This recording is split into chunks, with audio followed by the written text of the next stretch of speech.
Wiper voice YouTube channel நேயர்களுக்கு அன்பு வணக்கம். நான் உங்கள் ராசதமிழன். கவிஞர்களே, ஹாட் டாபிக் என்ன இன்னைக்கு? Hot topic, super topic. ஏன்னு கேட்டீங்கன்னா, தமிழக வாழ்வுரிமை கட்சி திரு வேல்முருகன் அவர்கள் ஒரு காரசாரமான ஒரு பேச்சை ஒரு பொதுக்கூட்ட மேடையில பேசிட்டாரு.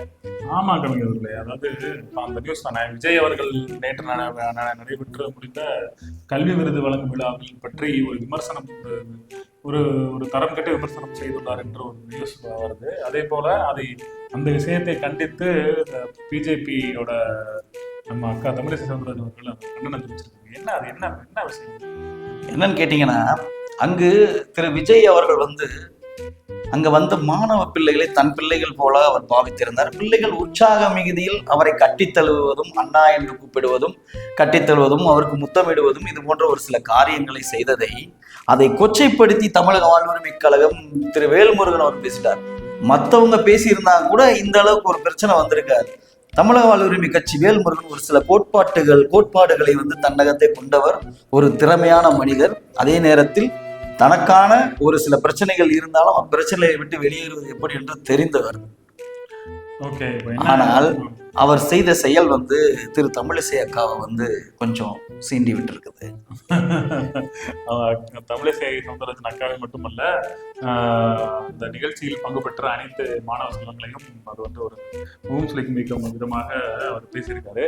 பட் அவர் பேசினது அவர் என்ன பேசியிருக்காருன்னா, கூத்தாடி அவர்களை கட்டியணைத்து கொண்டு அந்த மாதிரி ஒரு இல்லிட்ரேட்டா பேசியிருக்காரு. ஸோ அவர் இதை எப்படி சொல்லியிருக்கணும், பெற்றவங்களை அந்த பிள்ளைகளை வளர்த்த பெற்றோர்களை சாடி இருந்தால். ஆனா அதையும் சொன்னார் அவர். கடைசியா என்ன சொன்னார்னா, இதற்கெல்லாம் நீங்கள் பிள்ளைகளுக்கு ஒத்து போகிறீர்கள் என்று பெற்றோர்களே கண்டார். என் தமிழ் சமூகம் ஏன் இப்படி கீழ்த்தரமான செயல்களில் ஈடுபடுகிறது சொல்லிட்டு ஒரு 2 கிராம் தங்கத்துக்கு நீங்க போயிட்டு இந்த மாதிரியான காரியங்கள் செய்யறது மகம் மறந்துக்கூடிய சொல்லிட்டு இன்னைக்கு அது சம்பந்தமா விளக்கம் கொடுத்திருக்காரு. இன்னைக்கு அது தொடர்பாக சர்ச்சை இளரும் நிலையில் இப்போ ஒரு 1/2 மணி விளக்கம் கொடுத்திருக்காரு. இல்ல, அவர் விளக்கம் கொடுத்ததெல்லாம் சரிதான். ஆனால் அவர் பயன்படுத்திய வார்த்தைகளும் சொற்களும் மனதை புண்படுத்தும்படியாக உள்ளது. அதுதான் பிரச்சனை. எஸ்வி சேகர் தெரியுமா? எஸ்வி சேகர் தெரியா? ஒரு ஊடகத்துல எப்படி எழுதியிருந்தாரு, அதவே மறந்து போயிட்டாங்க. அது உண்மைதான். ஒரு சில பேரை மக்கள் மறக்க மாட்டார்கள். ஏனென்றால் அவர்கள் செயல்பாடுகள் அப்படி நன்றாக இருந்தது. இன்று ஒரு கொச்சையான வார்த்தைகளால் தனது பிள்ளைகளவே இப்படி திட்டுவது என்பது மூத்த அரசியல்வாதி, ஒரு எம்எல்ஏ கூட அவர் ஒரு மன ஆதங்கத்தை வேற மாதிரி வெளிப்படுத்திருக்கலாம் இல்லையா? இந்த மாதிரி கடுமையான வார்த்தைகளோட சாடி இருக்காரு இல்லையா அவர். ஆனா சொல்ல வந்த கருத்து பாத்தீங்களா?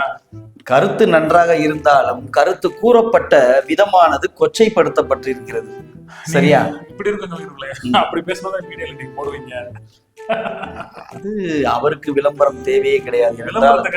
அவர் ஆல்மோஸ்ட் மிகப்பெரிய அவர் விளம்பரத்துக்காக செய்த மாதிரி தெரியல, கருத்து போய் ரீச் ஆகணுன்றதுக்காக அந்த மாதிரி நெகட்டிவா பேசுறாங்க. ஏன் அதை விட செந்தமிழன் சீமான் அவர்கள் பேசுவதை காட்டிலுமா இவர் பேச போகிறார்? தலைவரை ஞாபகப்படுத்திட்டீங்க. எப்பவுமே இந்த மாதிரி விஷயத்துக்கு தலைவர் சீமான் தான் அவர்கள்லாம் விளக்கம் கொடுப்பாரு. இந்த நேரம் புதுசா வந்திருக்காரு நேரதுமா. ஒருவேளை அவர் மாதிரி பேர் இருக்கணுங்கிறது நினைக்கிறாரு.